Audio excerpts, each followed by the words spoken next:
This morning, we're going to be jumping into Mark chapter 5. And I'm so reminded in our lives, in our times together, is God is so interested in meeting with his people. And we can be often so interested in sticking to the plan.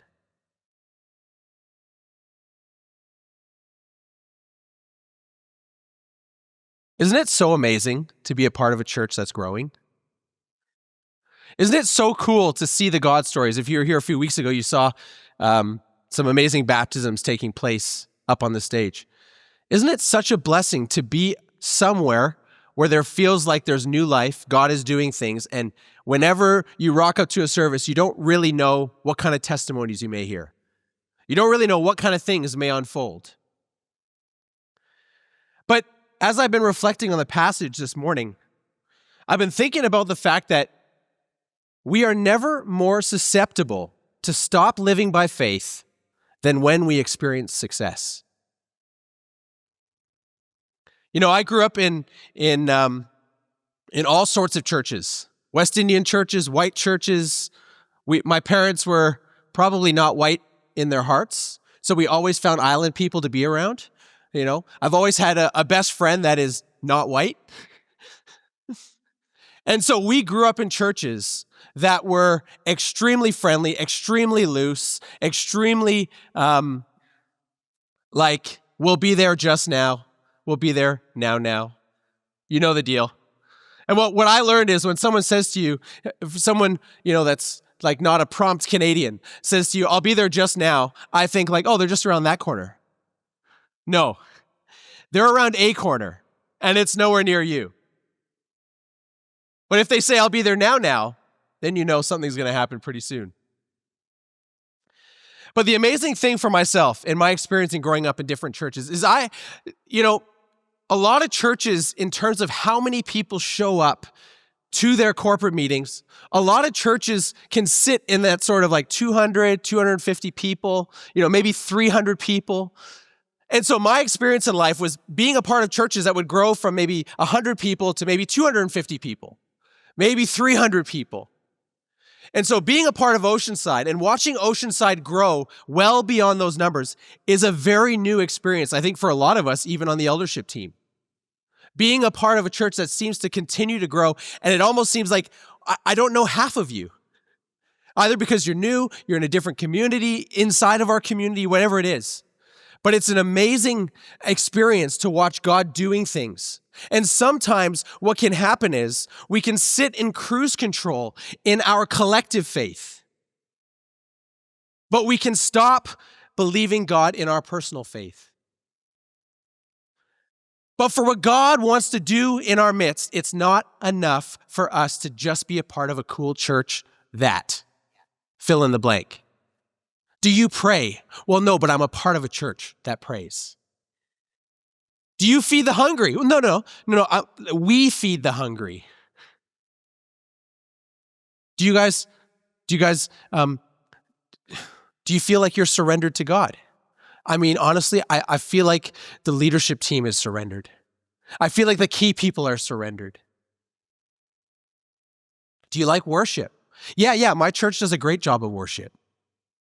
Do you see what I'm saying? But it's very subtle, where we can almost fall asleep in the middle of success because we're a part of something that seems to be going well. And what's at the heart of God is that he won't work without people. He won't do it without us. But we definitely cannot do it without him. And so my prayer is that for all of us, even as we unpack this idea of faith this morning, is that we never assume God's will. We never assume it, but instead we make a lifestyle of constantly checking in with him moment by moment to see what he would have us do. And this morning I want to unpack this idea of unhurried faith. And before we jump into Mark 5, I just want to lay a little bit of groundwork because sometimes when we talk about faith, we can often think about faith as this thing that we wield. God, I'm just going to step into faith right now. It's going to be, you are good, and I'm going to stand on that, and I'm going to see these things, and I'm going to step in. And the reality is there is a component of wielding our faith. But faith is actually more about how we yield. Listen to what Ephesians 2:8 says. It says this, "For it is by grace that you have been saved through faith." For it is by grace you have been saved through faith. It is not of yourselves, it is a gift of God, so that no man can boast. It is a gift of God. For we have been saved through grace by faith. It is a gift. In other words, the reality, the only reason I can live in faith is because it is a gift given to me through grace. 1 Corinthians 12, verse 3. I can't quote it because I kept getting it wrong. It says this, "Therefore, I want you to understand that no one speaking in the Spirit of God ever says Jesus is accursed. And no one can say Jesus is Lord except in the Holy Spirit." You see, we can't even acknowledge his lordship in his life unless the Holy Spirit does it in us and through us. But can I say, when we think about this idea of faith, there's something very fundamental that we have to understand about it. Is that God is much more interested in what he is building in us than what he's building through us. When we think about faith, I think we often think about what is God going to do through me? But actually, God is most certainly interested in what he's going to do in you. Because what he is after is likeness. Listen to what Romans 12, verse 3 says this.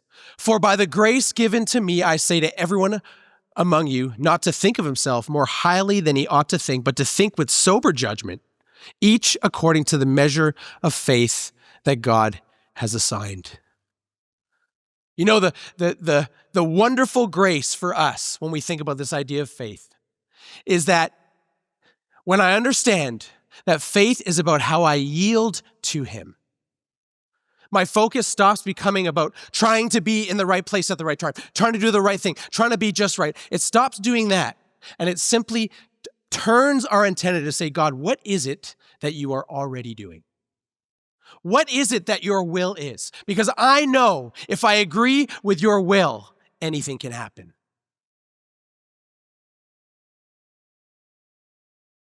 Let's jump in Mark 5, verse 21. It says this, And when Jesus had crossed again in the boat to the other side, a great crowd gathered about him, and he was beside the sea. Then came one of the rulers of the synagogue, Jairus by name, and seeing him, he fell at his feet. Now, we know this story so well. You know, Jairus was a synagogue leader. Jairus was like an Andy or a Mark. I'm too goofy to be a Jairus. But he was a prominent person. He would have been well put together. He would have been wealthy. He would have had great moral standards. He would have been devoted.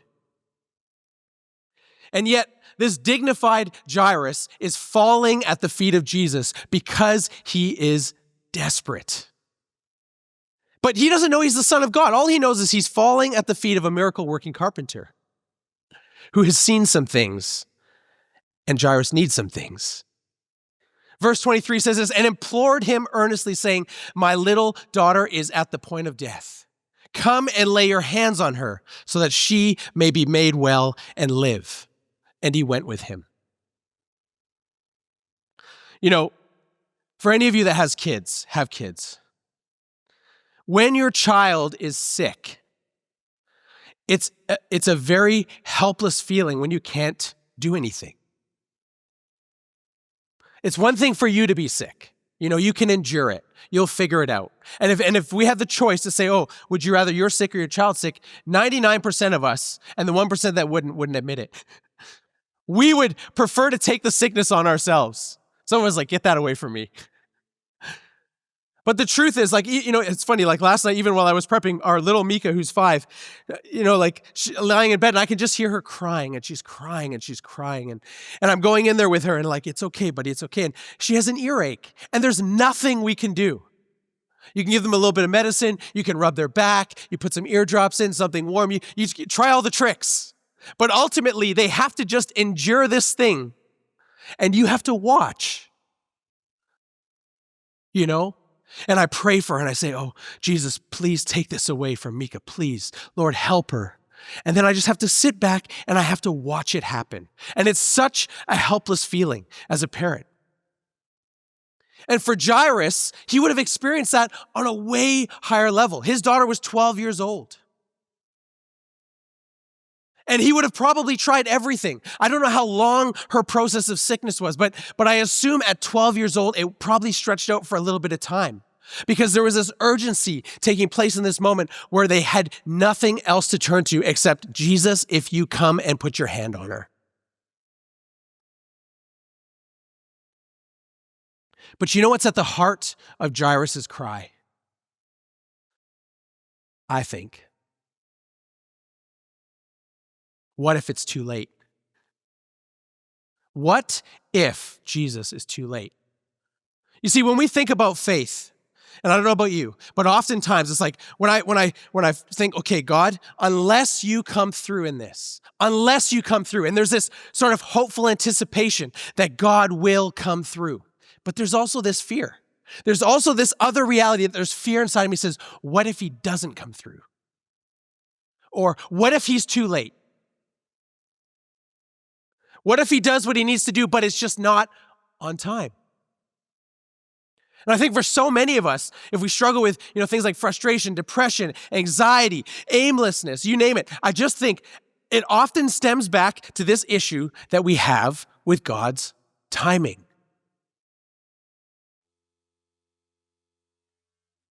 And so what's remarkable about this passage is Jairus comes to Jesus and says, if you just put your hand on her, if you just do it, she will be made well. And sometimes Jesus is funny, right? Sometimes when people come and do this for me and this and that, he just no. He'll pause, he'll wait, but it seems like Jesus understands the gravity of the situation and it says he went with him. There was no delay, there was no reluctance, he just began to go. And isn't it amazing when God speaks to us in our lives, you say, God, I need you to come through. I just need this. And it seems like you experience his presence. You experience his nearness. And you think, okay, it's happening. He's with me. Right? And in verse 25, it says this, and there was a woman who had had a discharge of blood for 12 years and who had suffered much under many physicians and had spent all that she had and was no better, but rather grew worse. We know the difference. Hey, there's doctors in the room, there's nurses in the room. We know the difference between a little girl who's lying on her deathbed and someone who has struggled with something chronic for a long time. We know the difference. One is far more urgent than the other, right? One demands immediate attention, one can wait. What's interesting about this woman is that she wasn't just suffering from an issue in her body. The Bible tells us that she was actually suffering also from the cures. It says that she suffered a great deal under many physicians. In other words, she had exhausted her finances. She had done everything she could. She'd gone to every doctor she could. And yet her condition grew worse. And the cures seem to also create pain and anguish in her body as well. Verse 27 says, she had heard the reports about Jesus and came up behind him in the crowd and touched his garment. For she said, if I touch even his garments, I will be made well. We know the story. But you got to imagine, the Bible tells us that this crowd was pushing against Jesus so much, pushing against him, And it was like, it was crushing. It was crushing. Now, you've also got to understand something about this story. And if you were in the reading this week, you'll see the disciples, anyone here ever been irritable? You know, my oldest daughter, this at some point in the last couple of weeks, she was like doing a chore and then she just looked up at us and she goes, you know when you just feel agitated? We were like, yeah. Exit stage right? It's like when you're around people who are agitated or irritated, you kind of know it's like, just give them space, right? But there's this sort of back and forth that's happened that often happens in our lives when we follow Jesus. The disciples are following Jesus, and they were there already. Where they met Jairus, they were there already, probably just a day or two before. And Jesus said, let's get in the boat and let's go to the other side. And they get in the boat, they go to the other side, and what happens? They get overtaken by a storm that overwhelms them. They get overtaken. And Jesus says, where is your faith? And then they get over to the other side, and then they're met by a man who has so many demons in him, he basically changed his name to Legion. Like, that's creepy. And then Jesus does this amazing miracle of setting him free. And then the town comes and says, what just happened? Leave here. Don't come near us. So now these disciples who just had to go extremely, like through tough times of a storm one way, are now coming back the same way, thinking, here we go again. So they come across, and now everyone is pushing Jesus. Everyone is crushing him, and everyone is around him. And then all of a sudden, Jesus stops what he's doing. He stops what he's doing because one person touches him, but it was a different kind of touch than anyone else. It says in verse 29, and immediately the flow of blood dried up, and she felt in her body that she was healed of her disease. And Jesus, perceiving in himself that power had gone out from him, immediately turned about in the crowd and said, who touched my garments? You know, this is the first place in the book of Mark that we see the word dunamis. Dunamis, power. It's where we get our word dynamite from. But what Jesus is saying is, listen, I have just lost power. Power has left me. Dunamis power has left me. It's left me and it's gone into somebody. It's not generic. You know, we've all know what it's like to lift a weight or do something that exerts, climb a set of stairs, and to feel drained. Yet Jesus is walking with people crushing him and touching him, but all of a sudden, one touch drains him. And his disciples said to him, you see the crowd pressing around you, and yet you say, who touched me? I mean, I think it was Simon Peter. Like, you imagine, like, Jesus, like, you know when you're irritable, and if someone triggers you, you're done. You go off on the stupidest tangent. You say the most ridiculous things, and afterwards you think, man, that was ridiculous, and it was. Peter is like, okay, we just went through a storm. We just got thrown out of another place. Now we're back. Now everybody's touching us. It's so irritating. And you're saying, who touched me? Like, is this some sort of sarcastic, sick joke? You see the crowd pressing around you, and yet you say, who touched me? And he looked around to see who had done it.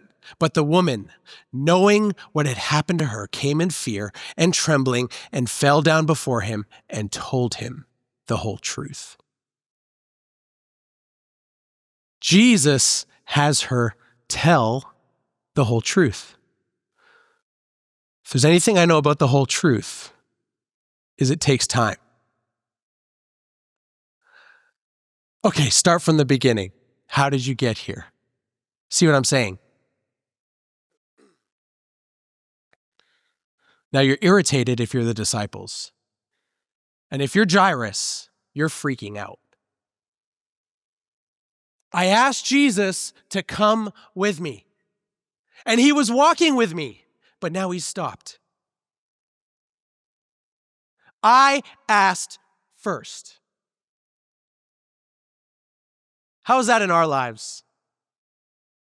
Someone else gets the breakthrough you've been praying for forever. Someone else gets the thing, the job, the person, you name it. Someone else gets it first. Someone that's so much more undeserving than you and me.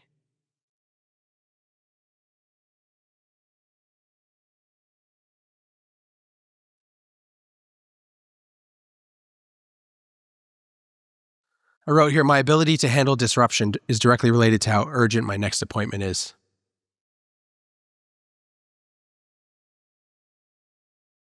Jesus had a very urgent next appointment. Very urgent.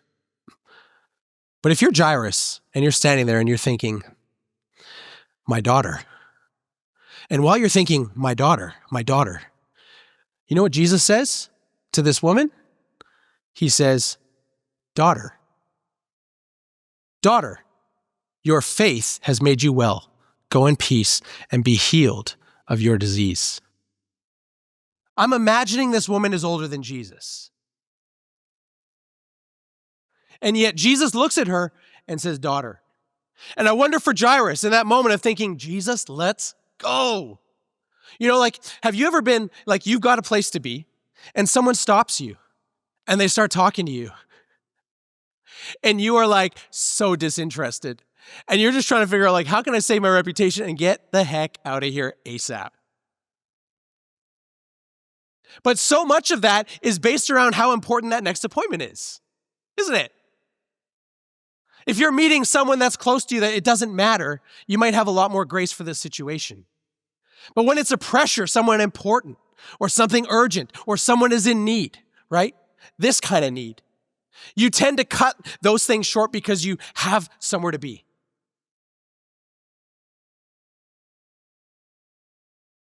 So Jairus is thinking, my daughter. Jesus probably interrupts his train of thought by looking at this woman who's probably older than him and says, daughter. And I wonder for Jairus if he thinks, is having this moment of like, maybe my daughter is not as important to him as this daughter. Maybe my problem is not as important to him as this problem. While he was still speaking, there came from the ruler's house some who said, your daughter is dead. Why trouble the teacher any further? But overhearing what they said, Jesus said to the ruler of the synagogue, do not fear. Only believe. Jesus is saying what? Trust me. Be patient. I know what I committed to, and I'm coming with you. Kind of talked about this earlier, but timing is such a funny thing. You know, if I go for coffee with BJ and we say, oh, let's meet at 1:30, I know at 1:15, he's already been there for 10 minutes. He knows at 1:30, I won't be there for 10 minutes. So he kind of books a pre-coffee with someone else. But timing is a funny thing. Or like, think about a wedding. Like, you know, growing up in churches, you know, different cultures and stuff. Man, I hated weddings. Because you're like, oh, the wedding's at 1? And the bride is like, yeah, maybe I'll rock up at 2. Right? And the best part is when a non-Canadian marries a Canadian, and the Canadian's there dead smack on 1 o'clock, and that whole side of the family is like, I think she's coming. Is the wedding off? You know? But actually, the nature of that is this, is that timing with God is always different no matter what your cultural background. When Jesus is looking at Jairus, I actually think he's looking past him at us. He's like, listen, my grace and my mercy are compatible with seemingly unethical delays. You know, when we think about faith, often we think about faith as, God, I'm going to trust you and you're going to do this thing. And sometimes we can just run so assertively into the things that we think should be God. But actually, we haven't conferred with him. We haven't walked with him. Like, imagine if Jairus came up and said, Jesus, I need your help now. My daughter is on her deathbed. You know what? Okay, I'll see you when you get there because, like, if she dies, I got to be there. I'm going to leave. You know, the only reason that he looked into the eyes of Jesus and Jesus looked into him and said, do not fear, just believe, was because they were together. Because they were walking together.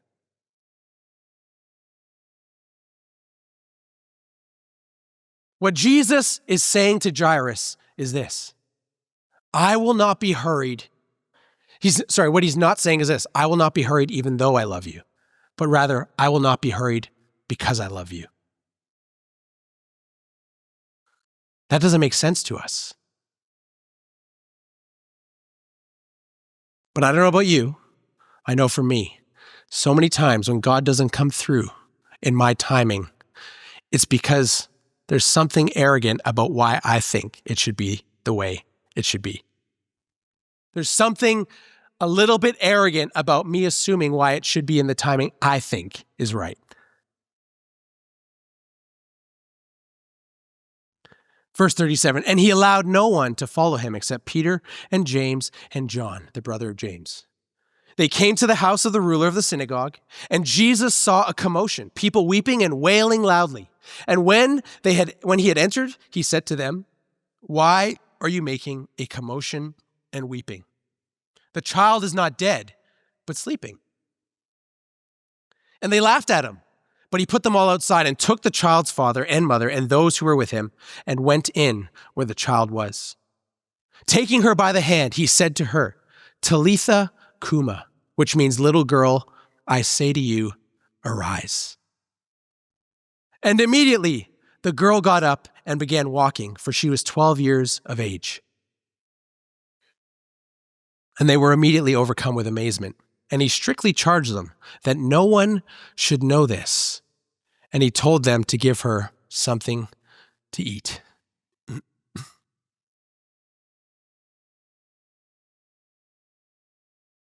It's like if you're standing on the sideline and think, Jesus, you should have got here sooner. Like the woman says, well, like I've been struggling with this for the entire time that she's been born. Like I've struggled with this for 12 years. She's only 12. I've been going through this from the day she was born. I deserve attention now. And everyone else says, are you kidding me? This is a minor. She's not even a teenager. We should be focusing our attention here.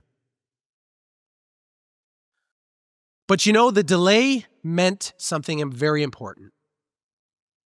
The delay meant that both Jairus' daughter and this woman got way more from Jesus than they bargained for, but they also had to give way more.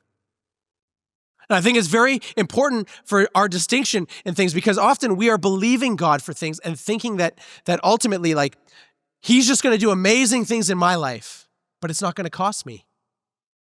It's not going to cost me.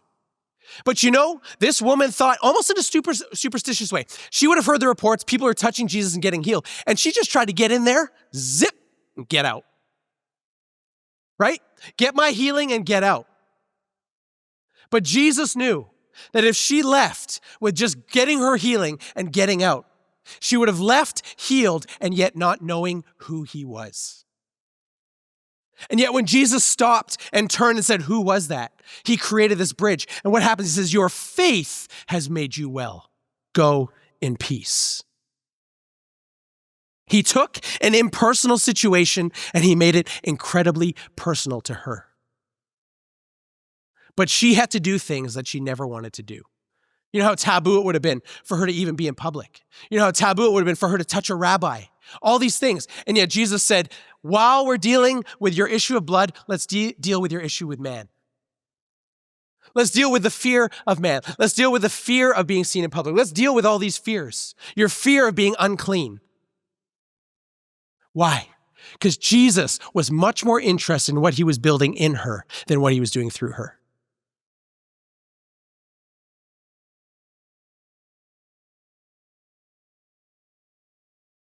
Jairus, on the other hand, came for a healing. What he didn't come for was a resurrection.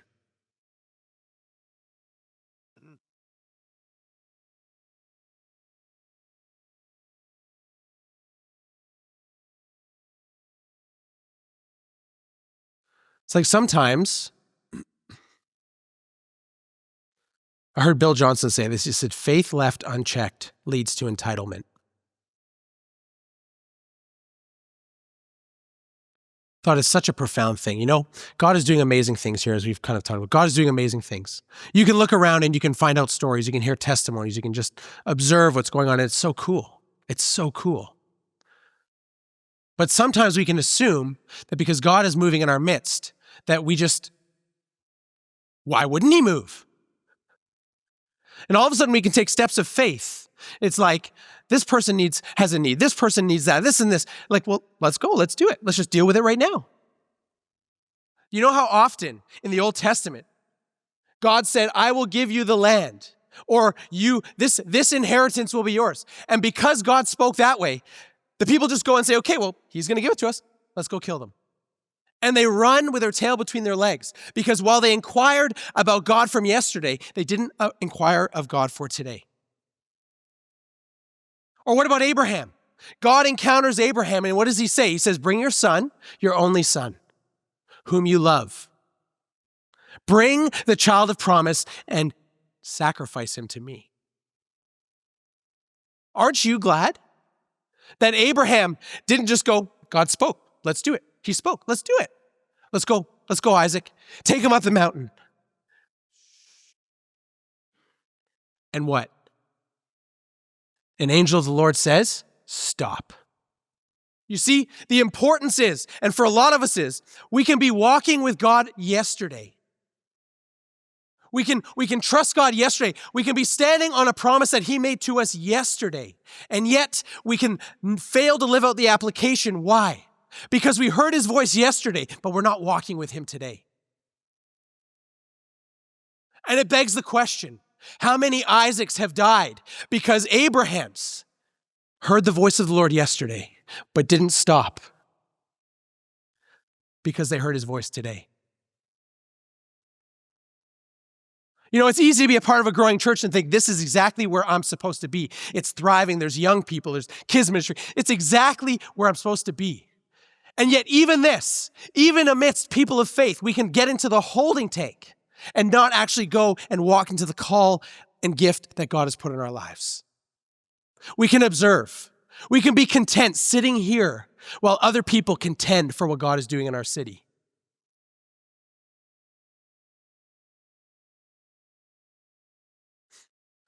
The only way his timing ever makes sense in our lives is if we walk with him. The Bible tells us in Hebrews 11:6, it says, and without faith, it is impossible to please him. For whoever draws near to God must believe that he exists and that he rewards those who seek him. Unhurried faith. Unhurried faith. The only faith we can have when we walk with him. Unhurried faith is willing to allow him to lead the dance.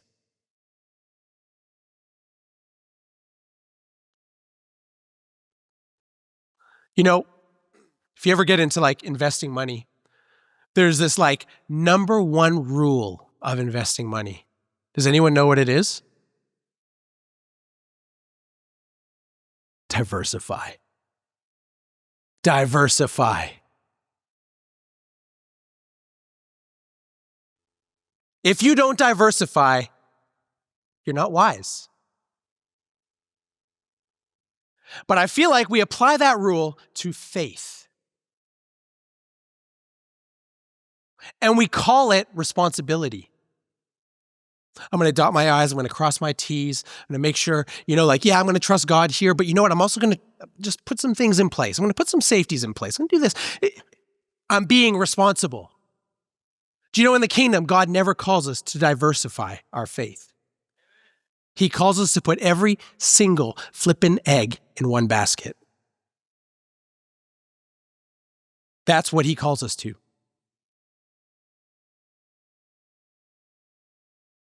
The only way we will ever do that is if we live in his presence. The only way. When Jesus, he gives this totally offensive story, and he says, unless you eat my flesh and drink my blood, you can have no part of me. And it threw off the disciples so much that they started actually just wandering away. And Jesus looked at his 12 and he goes, what about you? What about you? And Peter says, where else can we go? Where else can we go? Because who else has the words of life? And I'm reminded for us, when we think about faith as yielding, the only way I can live in a sustained lifestyle of unhurried faith. I'm not talking about, oh, do you have faith for miracles? Oh, do you have faith for your next paycheck? Do you have faith for your next meal? Do you have faith that God is going to find you the right spouse? Like all those things, they're all good, but they're so sub to what God is wanting to instill in us in the area of faith. They're just whatever things. Yeah, are they important? Of course they're important. But I believe God is saying, the faith I'm speaking about is the faith that you can only find in my presence. The faith that you can only find when you walk with me. In his presence, we become familiar with his ways. Some of us say, I have no faith. I just don't have faith. I see people taking these risks and doing these things. You know what? Doesn't matter. That's a great starting point. I have no faith. That's fine. Go to the giver of faith. John 15 says this, if you abide in me and my words abide in you, ask whatever you wish, and it will be done for you. By this, my Father is glorified, that you bear much fruit, and so prove to be my disciples.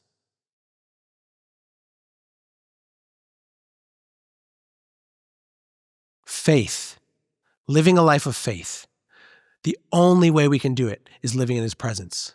It's amazing to me how often I can go and sit in God's presence and take a matter to him, take an issue to him, take an issue and say, God, I need an answer on this. And then all of a sudden you sit in his presence, and then all of a sudden you realize the answer is not going to bring you any peace. But actually, walking with him through anything is what brings us peace. Being okay with just him. You see, it's so exciting for us to be in a community where things are happening. It's honestly amazing. But if I was to put it up on a chart and I say, okay, column A or column B, here's column A. You're part of amazing community. It has really good music. The preaching is decent, except when this guy here is up there. But you know what? That's not that often. You can endure that. They've got kids ministry. You can drop your kids off.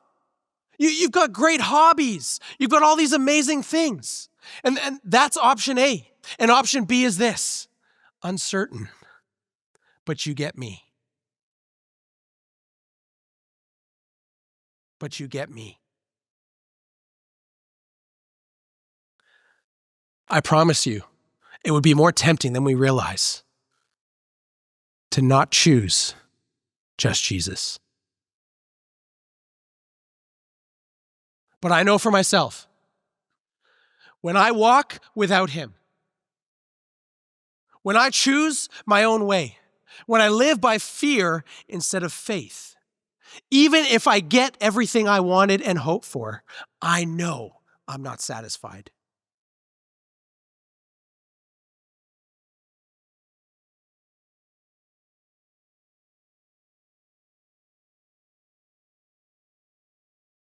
For where God wants to take us, it's going to require each and every one of us to be found in his presence. It's going to take each and every one of us to have our hearts warmed to faith because we are near him. I think about this classic passage that we've sort of hit on multiple times, but it's in Exodus 33. You know, Moses has led the children of Israel out of Egypt. They're going through a desert, and they're going to a promised land. And how easy it is for us when we're in Egypt to think, all I need to do is get out of Egypt. And when we get out of Egypt, to think, all I need to do is get through this desert. And then when we get through the desert, all I need to do is find my piece of the promised land. But you know what happens even when you read through to the book of Judges? It says they had no king, and everyone did what was right in their own eyes, even though they had possession of what God had promised them. Because they were functioning without him, it went horribly. And for a lot of us, we're not stuck in crazy sin. We're not doing insane things. We don't have this crazy double life. But you know what happens when we don't want to live by faith? We don't want to walk with Christ. You know what you have to do? Nothing. Just do nothing.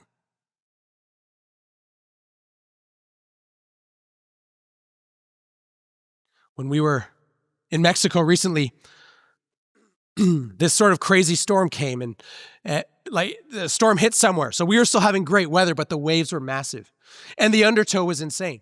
And I thought, I'm going to go out there and belly board. Finally, decent waves, get all confident. I'm going to go out there. And I get out there. And what I realized very quickly is the undertow is absolutely insane. And I went from looking forward to a good time to being a little bit freaked out. And what I realized is this: if I had closed my eyes and if I had just done nothing and waited 30 seconds or even 1 minute, when I opened my eyes, I would have been shocked where I was and what I was facing. For us to not walk in a life of faith doesn't mean we have to go get caught up in crazy things. We just have to do nothing.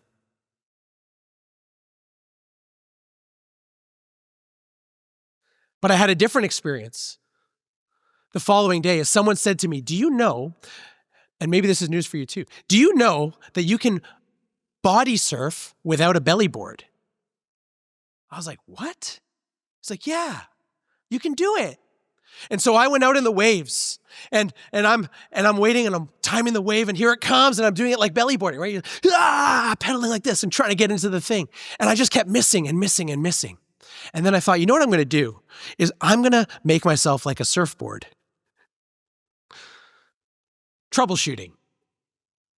So I'm standing there and I'm watching and this wave comes. And as it breaks, I just went, and I just allowed myself to be carried by the wave. And I kid you not, this wave just ripped me towards shore like I was on a belly board. I couldn't believe it. But I think that's the difference for us between what it is to just do nothing and experience the pull of the undertow and wonder, oh, how did I get here? What's going on? Versus being in the same water, but being attentive to what it is that God is doing. And the picture is this, is that when I watch what God is doing and I do all my effort, I'm wielding my faith, let me ride this wave, it never works out. But when we watch what he's doing and when we rest on what he's doing, he carries us. My encouragement for us this morning is this. Like Moses said, God, you've brought us here. God, you're taking us somewhere. But unless your presence goes with us, how will people know? How will we be different? What will we carry? Faith acknowledges that without his presence, we can do nothing.